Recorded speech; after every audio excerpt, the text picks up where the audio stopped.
জাতীয় শিক্ষানীতি প্রসঙ্গে প্রজাতন্ত্র দিবসের প্রেক্ষাপটে একটি একান্ত সাক্ষাৎকারে Asansol institute of engineering and management polytechnic কলেজের প্রিন্সিপাল এবং মিশ্রা ইনস্টিটিউট অফ নার্সিং কলেজের চেয়ারম্যান ডক্টর লিজা মিশ্রার একান্ত সাক্ষাৎকারটি দেখুন শুধুমাত্র এসপিএন পর্দায়।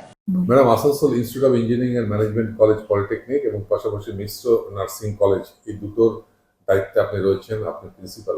স্বাভাবিকভাবেই গঠনমূলক কিছু আলোচনা 26শে জানুয়ারি দেশের প্রজাতন্ত্র দিবসের প্রেক্ষাপটে আমরা করতেই পারি। সেক্ষেত্রে আপনার কাছে সরাসরি একটা প্রশ্ন রাখবো ম্যাডাম, এখনো পর্যন্ত আপনার এই শিক্ষার আঙিনায় যে অভিজ্ঞতা, তাতে কি মনে হচ্ছে না যে আমাদের জাতীয় একটা শিক্ষানীতি প্রবর্তন করে গোটা দেশে একই শিক্ষানীতি অ্যাডপ্ট করার মধ্য দিয়ে আমরা যদি জেনারেশন বাই জেনারেশন ছাত্রছাত্রীদের কাছে তোলা ধরার চেষ্টা করি, মনে হয় সেটা বেটার হবে? নমস্কার, Asansol institute of engineering and management পলিটেকনিকের প্রিন্সিপাল এবং মিশ্র নার্সিং ইনস্টিটিউট অফ আসানসোলের আমি চেয়ারম্যান। সকল দর্শক বন্ধুদের আমার নমস্কার জানাই।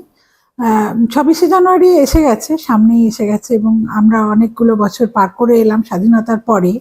আমাদের যে উদ্দেশ্য নিয়ে আমাদের সংবিধান রচনা হয়েছে তাতে আমাদের মঙ্গল এবং আমাদের শুভকামনা করেই এই পুরো সংবিধানটা রচনা করা হয়েছে এবং তার জন্য যে আইন প্রবর্তন করা হয়েছে এই সংবিধানের মধ্য দিয়ে, তাতে আমাদের নাগরিকদেরই সুবিধা করার ব্যবস্থা করা হয়েছে। এবং আপনি যেটা প্রশ্ন করলেন জাতীয় শিক্ষানীতির ব্যাপারে, জাতীয় শিক্ষানীতি কথাটা যখন আমরা বিবেচনা করে দেখি, আমাদের বিদেশের সাথে অনেকটা মিল আমরা খুঁজে পাই।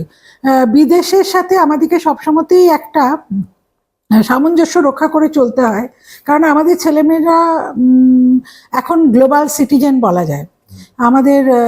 আমরা কোনো একটা রাজনৈতিক সীমারেখার মধ্যে আবদ্ধ থাকতে চাই না, বা আমাদের পারবো না। যে যুগ আমাদের এসে গেছে, এই যুগে সমস্ত পৃথিবী আমাদের সামনে, আমাদের মোবাইলের থ্রু দিয়ে বলুন বা নেটওয়ার্কের থ্রু দিয়ে বলুন, ইন্টারনেটের থ্রু দিয়ে আমরা সমস্ত পৃথিবীর সামনাসামনি হচ্ছে এবং আমাদের ছেলে এখানে বসে হয়তো আমেরিকায় চাকরি করছে। যেভাবে এখন আমাদের তথ্য প্রযুক্তি ব্যবস্থার যেভাবে উন্নতি ঘটছে দিনে দিনে, তাতে আমাদের সীমানা কিন্তু আমাদের ভৌগোলিক সীমানার বাইরে অনেক দূর পর্যন্ত বিস্তীর্ণ। তো সেই দিকটা চিন্তা করেই আমাদের সরকার নিশ্চয়ই এই জাতীয় শিক্ষানীতি প্রবর্তন করেছেন, যেটা আমাদের উন্নত দেশগুলি, তথাকথিত উন্নত দেশগুলিতে অনেকদিন আগেই প্রবর্তিত হয়েছে।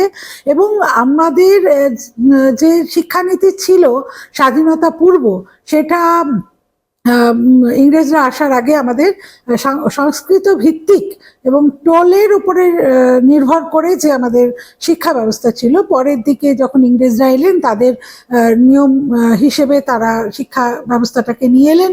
আমাদের বোর্ড হলো, আমাদের স্টেট বোর্ড হলো, আইসিএসসি বোর্ড হলো, সিবিএসসি বোর্ড হলো।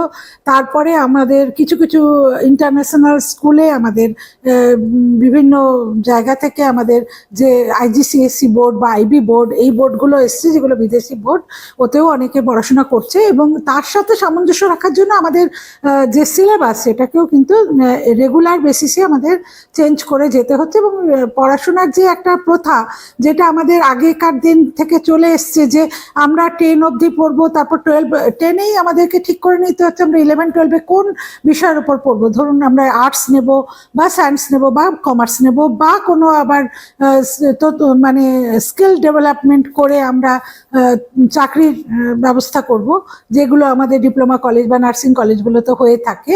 সেই রকম ধরনের বা ইঞ্জিনিয়ারিং কলেজে সেরকম আমাদের পেশাভিত্তিক শিক্ষার ব্যবস্থা করব, সেটা কিন্তু আমাদেরকে আগেই ভেবে নিতে হচ্ছে। কিন্তু এই যে জাতীয় শিক্ষানীতি প্রবর্তন করা হয়েছে, এতে কিন্তু একটা বিরাট সুযোগ দেওয়া হয়েছে যে আপনি যখন খুশি আপনার শিক্ষাটাকে কি মাঝপথে ছেড়ে গিয়ে 2 বছর চাকরি করে আসলেন, চাকরি করার পরে আবার আপনি পড়াটা শুরু করতে পারলেন। আপনার পড়ার আর্থিক প্রয়োজন আছে বা আপনি পড়তে চাইছেন না, সেই মোমেন্টে আপনি বুঝে উঠতে পারছেন না যে আপনি কি নিয়ে পড়তে অ্যাকচুয়ালি চাইছেন, কি আপনার ভালোবাসার জায়গা, সেইগুলো বোঝার জন্য কিন্তু বিভিন্ন জায়গায় এই মাঝখানে গিয়ে একটু চাকরি করে সেটা ফিরে এসে আবার পড়াটা কিন্তু যুক্তিযুক্ত। এবং এটাতে আরেকটা সুবিধা হচ্ছে যে আপনার ভালোবাসার জায়গাটা তো আপনি বুঝতেই পাচ্ছেন যে কোন পেশাতে গেলে আপনি মনে সন্তুষ্টি পাবেন বা আপনার কোনটাতে আগ্রহ আছে। এই দিকটা আপনি কিন্তু এই জাতীয় শিক্ষানীতির মাধ্যমে ব্যবস্থাটা, এই যে ব্যবস্থা করা হয়েছে যে সিলেবাসের বা যেভাবে পাঠ্যক্রম তৈরি করা হয়েছে, তাতে কিন্তু অনেকটাই সুবিধাজনক হবে। এবং তার সাথে সাথে আরেকটা বলবো আমি যে এই যে মানুষ একটুখানি 15-16 বছর বয়স হলে একটু রোজগারের স্বাদ পাচ্ছে, তাতে কিন্তু তারা নিজেদের জন্য যখন খরচা করছে তখন তারা এই ব্যয় করার যে একটা সীমারেখা, এটাও তারা কিন্তু বুঝতে পারছে যে আমার কতটা আমি আয় করতে সমর্থ, সেই অনুযায়ী আমি ব্যয় করব। ছাত্র বা ছাত্রী আসলে পড়বো আসলো, অনেক সময় দেখা যায় তার বিভিন্ন রকম অসুবিধা হচ্ছে। আমাদের কি দরকার যে তার সাইকোলজিটা স্টাডি করে সে কি চাইছে, তার ভেতরে কি চলছে, এই যে তার ভেতরে চলছে এটাকে স্টাডি করার পর আমি তাকে শিক্ষাটা দেব। যদি এইভাবে একটা সিস্টেম অ্যাডপ্ট করা যায় তাহলে কি মনে হয় না যে আমরা সঠিক কাজ করছি বলে? দেখুন, পড়াশোনা করতে যখন ছেলে মেয়ে আগ্রহী হয় না, তার মানে আমার মনে হয় সেক্ষেত্রে তার বোঝার জায়গাতে কোথাও একটা গন্ডগোল আছে।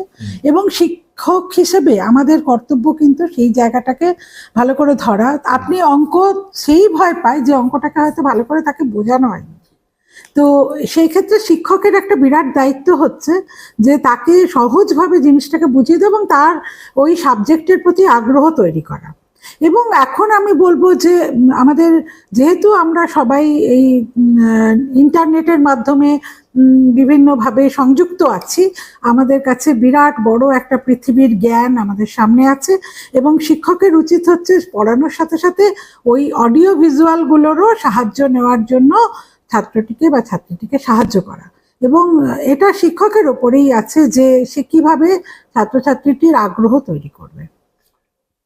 মাধ্যমিক পরীক্ষা শুরু হতে চলেছে, সম্ভবত আমি যদি ভুল না করি 10ই ফেব্রুয়ারি থেকে মাধ্যমিক পরীক্ষা শুরু হতে চলেছে। প্রচুর সংখ্যক লক্ষ তাদের জীবনের প্রথম বড় পরীক্ষা দেবে।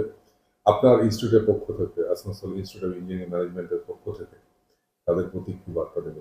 তো এই পরীক্ষাটা তোমরা খুব ভালো করে মন দিয়ে পড়ো।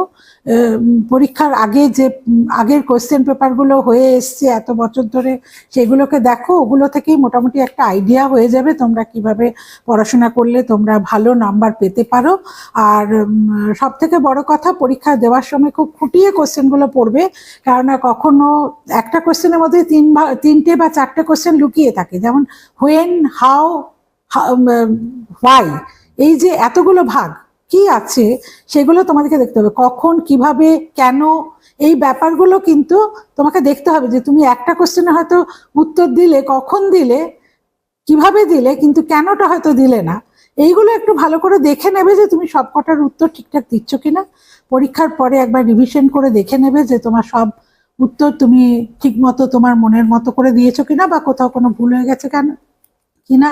এবং যেগুলো যেগুলো তোমার মনে হবে গুরুত্বপূর্ণ অংশ, সেগুলোতে যদি আন্ডারলাইন করে দাও, টিচারদের পক্ষে মার্কস দেওয়াটা অনেক সুবিধাজনক হয় এবং তাদের খাতা দেখতেও সুবিধা হয়।